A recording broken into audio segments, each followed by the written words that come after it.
صحیح بخاری کی حدیث نمبر 800۔ حضرت انس رضی اللہ عنہ ہمیں نبی کریم صلی اللہ علیہ وآلہ وسلم کی نماز کا طریقہ بتلاتے تھے۔ چنانچہ آپ نماز پڑھاتے اور جب اپنا سر رکوع سے اٹھاتے تو اتنی دیر تک کھڑے رہتے کہ ہم سوچنے لگتے کہ آپ بھول گئے ہیں۔ صحیح بخاری کی حدیث نمبر 803۔ حضرت ابو ہریرہ رضی اللہ عنہ تمام نمازوں میں تکبیر کہا کرتے تھے، خواہ فرض ہو یا نہ ہو، رمضان کا مہینہ ہو یا کوئی اور مہینہ ہو۔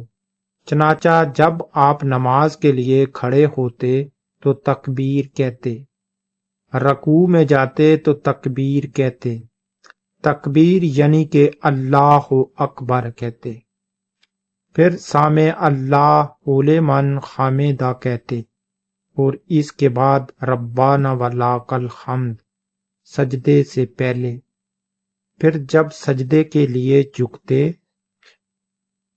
تو اللہ اکبر کہتے، پھر دوسرا سجدہ کرتے وقت اللہ اکبر کہتے، اسی طرح سجدے سے سر اٹھاتے تو اللہ اکبر کہتے۔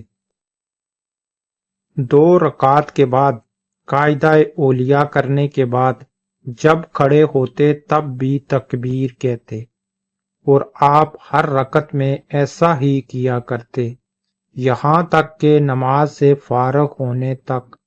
نماز سے فارغ ہونے کے بعد فرماتے کہ اس ذات کی قسم جس کے ہاتھ میں میری جان ہے، میں تم میں سب سے زیادہ نبی کریم صلی اللہ علیہ وآلہ وسلم کی نماز سے مشابہ ہوں، اور آپ اسی طرح نماز پڑھتے رہے یہاں تک کہ آپ صلی اللہ علیہ وآلہ وسلم دنیا سے تشریف لے گئے۔